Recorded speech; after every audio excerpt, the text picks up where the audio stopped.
Guys, कैसे हो आप सभी? नए व्लॉग में आपका स्वागत है। आशा है आप व्यस्त होंगे, जबरदस्त होंगे और मस्त होंगे।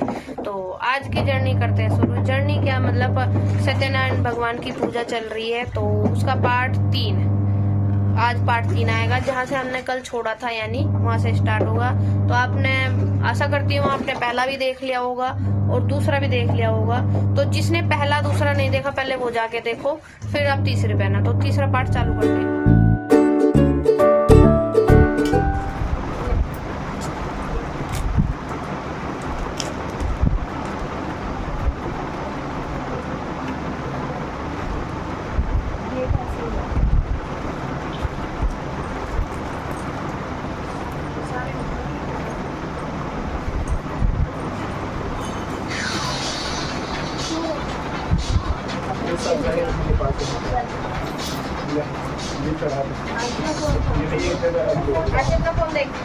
सब कुछ चढ़ा है, सब भगवान को चढ़ा है, थोड़ा चढ़ा है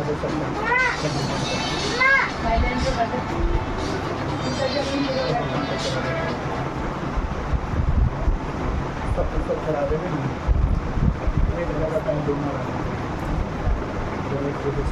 गणेश जी के पास लगते हैं दोनों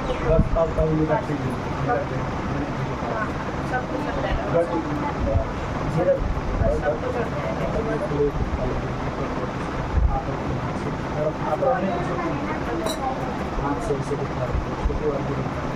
ओम ब्राह्मणो शुभतमासीत् वा औराजन्यः कृतः ऊरु तदसदवश्यः प्रजाङ्गो शुद्धो अजायतं धूर्वसि धूर्वधूर्वन्तं ज्योत्स्मान् धूर्वदिनं धूर्वयं वयं देवानामशुतमशुद्धेव अभूतमं वा धूपमनाप्यामि धूपान्ते हस्तोपक्षालय तदोपरान्ते दीपं समर्पयामि दीपान्ते तदोपरान्ते। ये जल लेना है, ये जल लेके ऐसे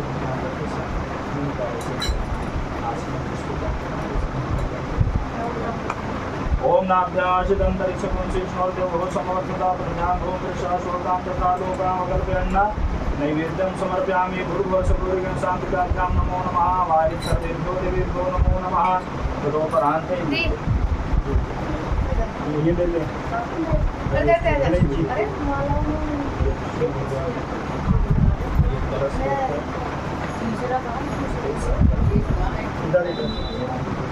ओम हिरण्यगर्भः समवर्तताग्रे भूतस्य जातः पतिरेकासि सदाधार पृथिवीद्यां प्रेमां तस्मै देवाय हविषा विधेन्मा प्रश्नार्थे दक्षिणां समर्पयामि अवाहित सर्वेभ्यो देवेभ्यो नमो नमः।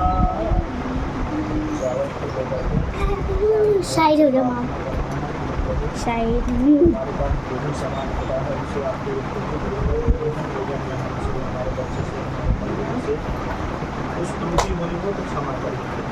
ओम विघ्नेश्वराय वरदाय सुरप्रियाय लंबोदराय शकलाय जगद्भुताय नागाननाय श्रीयज्ञविभूषिताय गौरीसुताय गणनाथ नमो नमस्ते। या श्री स्वयं सुकृतिनां भवनेषु लक्ष्मी पापात्मनां कृत्यां हृदयेषु बुद्धे श्रद्धा तथां प्रजना प्रभवस्य लज्जातां तान्नतानुपरिता लयदेव विश्वं ब्रह्मा मुरारे स्तुप्रान्तकारे भानुशशि भूमिसुतो बुधस्य गुरुस्य शुक्रः शनिराहुकेतवः सर्वे ग्रहाः शान्तिकराः भवन्तु। शान्ताकारं भुजगशयनं पद्मनाभं सुरेशं विश्वाधारं गगनसदृशं मेघवर्णं शुभांगं लक्ष्मीकान्तं कमलनयनं योगभेदानगम्यं वन्दे विष्णुभवभयहरं सर्वलोकैकनाथं श्रीकृष्णे नमः श्रीकृष्णे नमः श्रीकृष्णे नमः। और लक्ष्मी नारायण भगवान की जय, सत्यनारायण भगवान की जय। तुलसी की पत्ता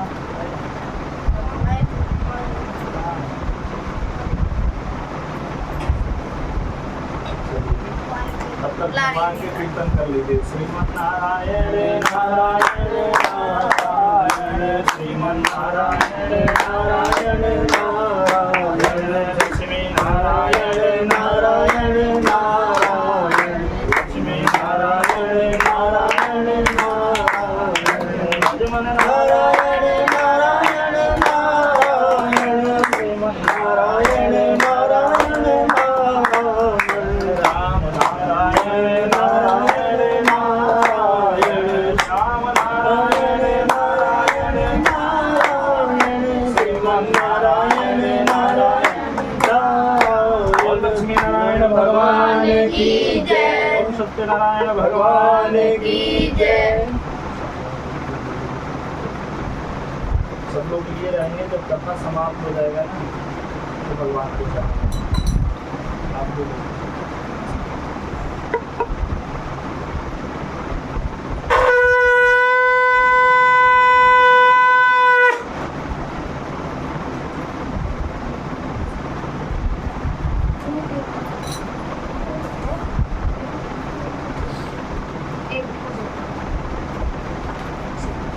सत्यनारायण व्रत कथा के पहले अध्याय में व्यास जी जो है कुछ ऋषियों को, जैसे कुछ लोग ऋषि लोग एकत्रित होकर के व्यास जी से, जैसे आप लोग बैठे हैं ना, इसी तरह कुछ महात्मा लोग बैठे थे और व्यास जी से कहते हैं कि एक समय नैमिषारण एक तीर्थ है जहाँ पर सभी ऋषियों ने बैठ करके शास्त्र एवं पुराण के जानने वाले सूत जी से पूछते हैं। क्या पूछते हैं कि हे महामुनि, किस व्रत अथवा तपस्या के करने से मनवांछित का मतलब जो हमारे मन में इच्छा है उस चीज़ की प्राप्ति होती है, उसे हम लोग जानना चाहते हैं। तो हम लोग पूछते हैं, कुछ ऋषि लोग सूत जी से पूछते हैं।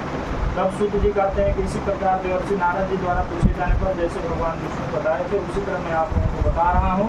आप लोग सावधान होकर के सुनिए। एक समय नारद जी लोगों के कल्याण की कामना से विविध लोगों में घूमते हुए इस धरती पर आए और यहाँ देखे कि अपने कर्म फल के अनुसार नाना योनि में उत्पन्न सभी प्राणी दुख एवं क्लेश से दुखी हो रहे थे। यह देख करके नारद जी सोचने लगे कि किस उपाय के करने से इन मनुष्यों के दुखों का सुनिश्चित रूप से नाश हो सकता है। ऐसा मन में विचार करके नारद जी भगवान विष्णु लोग चले गए। विष्णु लोग मतलब भगवान विष्णु के पास चले गए। वहाँ जा करके भगवान विष्णु को नारद जी हाथ जोड़ करके स्तुति करते हैं। स्तुति करने के बाद में भगवान विष्णु कहते हैं कि हे महाभाग, आप हमारे यहाँ किस प्रयोजन से, किस उद्देश्य से आए हैं, वो सब कुछ बताइए, मैं जानना चाहता हूँ। तब नारद जी जो है विष्णु भगवान से कहते हैं कि हे प्रभु, धरती पर अपने पाप कर्मों के द्वारा, पाप कर्म के मतलब जैसे हम कहीं चल रहे हैं, हमसे हमारे पैर से कोई चीटी दब गया, ये भी पाप होता है। खाना बना रहे हैं, कोई जीव जंतु उसमें जो है मर गया, ये भी पाप होता है, ठीक ना। तो वही भगवान नारद जी जो है विष्णु भगवान से पूछते हैं कि इस धरती पर अपने पाप कर्मों के द्वारा विभिन्न योनि में उत्पन्न सभी प्राणी बहुत दुखी हो रहे हैं। प्रभु, किसी छोटे उपाय से करने से इन लोगों के कष्टों का निवारण हो सकता है, तो प्रभु आप बताइए, यदि आप हमारे ऊपर कृपा कर रहे हैं तो। तब भगवान कहते हैं कि हे नारद जी, आपने संसार के ऊपर अनुग्रह करने की इच्छा से बहुत अच्छी बात पूछी है। जिस व्रत के करने से प्राणी मोह से मुक्त हो जाता है उसे मैं आपको बता रहा हूँ। हे वत्स, स्वर्ग में मृत्यु लोक में दुर्लभ भगवान सत्यनारायण का एक व्रत है। आपके स्नेह के कारण इसे मैं अच्छी प्रकार से इसे बता रहा हूँ। इसे विधि विधान से करके व्यक्ति परम सुख एवं मोक्ष के भाग्य होता है। अब भगवान की ऐसी बात को सुन करके नारद जी कहते हैं कि हे प्रभु, इस व्रत के करने का फल क्या है, इसका विधान क्या है। भगवान जो है विष्णु भगवान नारद जी को कहा कि सत्यनारायण भगवान के व्रत को करो। तब ये कहे कि इस व्रत को करने के फल क्या है, इसका विधान क्या है, इसे कैसे करना चाहिए और कब करना चाहिए, सब कुछ बताइए।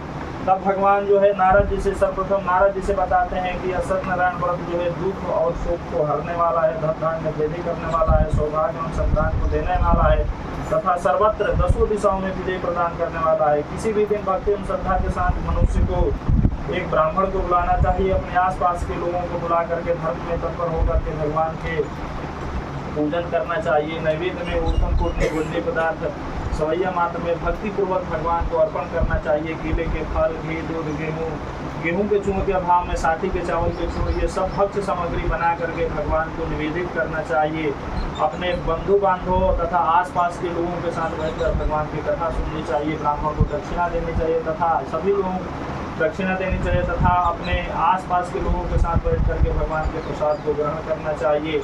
तदंतर भगवान सत्यनारायण को ध्यान करते हुए सभी लोगों को अपने घर जाना चाहिए। ऐसे करने से मनुष्य की अभिलाषा वैसे पूर्ण होती है। विशेष रूप से कलयुग में पृथ्वी पर यह सबसे छोटा उपाय है। इति श्री रेवा की प्रथमो अध्याय। बोल लक्ष्मी नारायण भगवान की जय।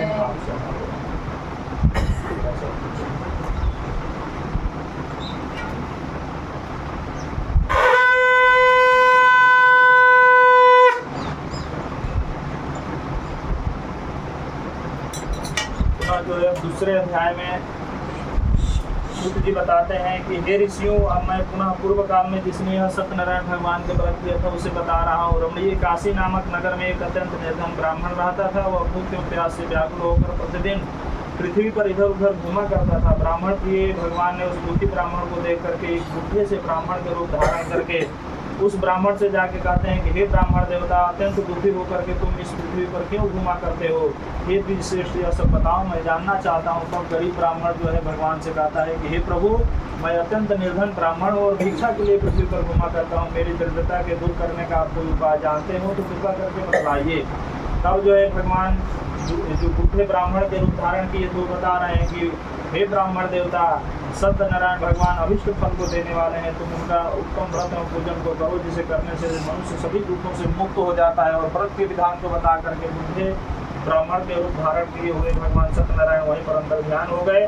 वृद्ध ब्राह्मण ने जैसा कहा है उस व्रत को उसी प्रकार से करूंगा, यह सोचते हुए उस गरीब ब्राह्मण को रात में नींद नहीं आई। तदंतर प्रातः काल उठ करके मन में सोचा कि आज सत्यनारायण भगवान के व्रत करूंगा, ऐसा मन में संकल्प करके पुनः वह गरीब ब्राह्मण भिक्षा मांगने के लिए चल पड़ा। उस दिन उसे भिक्षा में बहुत सा धन प्राप्त हुआ। तदंतर वह खुश होकर के पके केले के फल, शर्करा, पके केले के फल, मिष्ठान वगैरह लेकर के अपने घर आया और घर आकर के उसने आसपास के लोगों को बुला करके बैठकर भगवान सत्यनारायण की कथा किया। इससे क्या हुआ कि वह गरीब ब्राह्मण सभी पापों से मुक्त होकर के और लास्ट में मरने के बाद में मोक्ष को प्राप्त किया। इसी प्रकार हे ऋषियों, पृथ्वी पर जब कोई मनुष्य भगवान सत्यनारायण के व्रत करता है उसके समस्त पाप उसी समय नष्ट हो जाते हैं। हे ब्राह्मण, इस प्रकार भगवान नारायण ने महात्मा नारद से जो कुछ कहा था मैंने आप लोगों को बता दिया। अब आगे क्या जानना चाहते हो? तब जो ऋषि लोग कथा सुन रहे थे वो लोग कहते हैं कि हे प्रभु, इस पृथ्वी पर ब्राह्मण से सुने हुए इस व्रत को किस किसने किया? सर्वप्रथम पृथ्वी पर वो ब्राह्मण व्रत किया और ब्राह्मण के बाद में किस किसने यह व्रत किया उसे भी हम लोगों को सुनने के लिए श्रद्धा हो रही है। तब सूत जी पुनः बताते हैं कि हे मुनियों, पृथ्वी पर जिसने यह व्रत किया उसे भी आप लोग सुनिए। एक बार वह ब्राह्मण अपने धन संपत्ति के अनुसार अपने आसपास के लोगों के साथ बैठकर व्रत कर रहा था। उसी बीच एक लकड़ी बेचने वाला लकड़हारा वहाँ आया। लकड़ी के गट्ठर बाहर रख करके ब्राह्मण के घर गया और घर जा करके देखा कि ब्राह्मण देवता कुछ पूजन अर्चन कर रहे हैं। या देख करके लकड़हारा ब्राह्मण को प्रणाम किया और प्रणाम करके बोला कि हे ब्राह्मण देवता, यह क्या कर रहे हैं और इसके करने से क्या फल की प्राप्ति होती है? तब जो है ब्राह्मण देवता लकड़हारे को बताते हैं कि हे लकड़हारे भाई, यह सत्यनारायण भगवान के व्रत है, इसी के प्रभाव से हमारे यहाँ सब धन आदि की प्राप्ति हुई है। लकड़हारा भी जो है भगवान के प्रसाद को ग्रहण किया और लकड़ी के गट्ठर माथे पे रख करके चल दिया और मन में सोचने लगा कि आज लकड़ी बेचने से हमें भी जो धन की प्राप्ति होगी, इसी से मैं भी भगवान का व्रत एवं पूजन करूंगा। यह सोचते हुए एक सुंदर सा नगर में गया जहाँ धनी संपन्न उजरा रहे थे। उसके लकड़हारे को लकड़ी का दुगना मूल प्राप्त हुआ।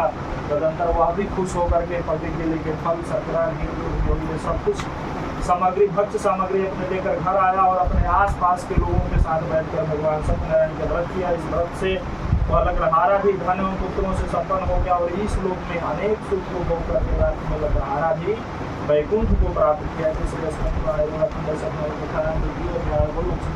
भगवान की जय।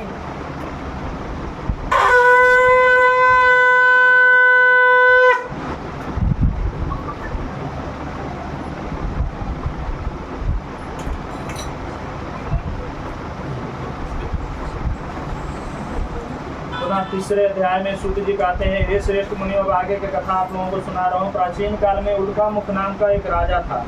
वह राजा जितेंद्र सत्यवादी तथा अत्यंत बुद्धिमान था। वह राजा प्रतिदिन मंदिर जाता था, भगवान को मत्था टेकर ब्राह्मण को धन देकर संतुष्ट करता था। उसकी पत्नी भी कमल के समान मुख वाली धर्मशील पत्नी, विनय, सौंदर्य आदि गुणों से पति परायण थी। एक दिन राजा अपने पत्नी के साथ भद्रशिला नदी के तट पर बैठ करके भगवान सत्यनारायण का व्रत कर रहा था।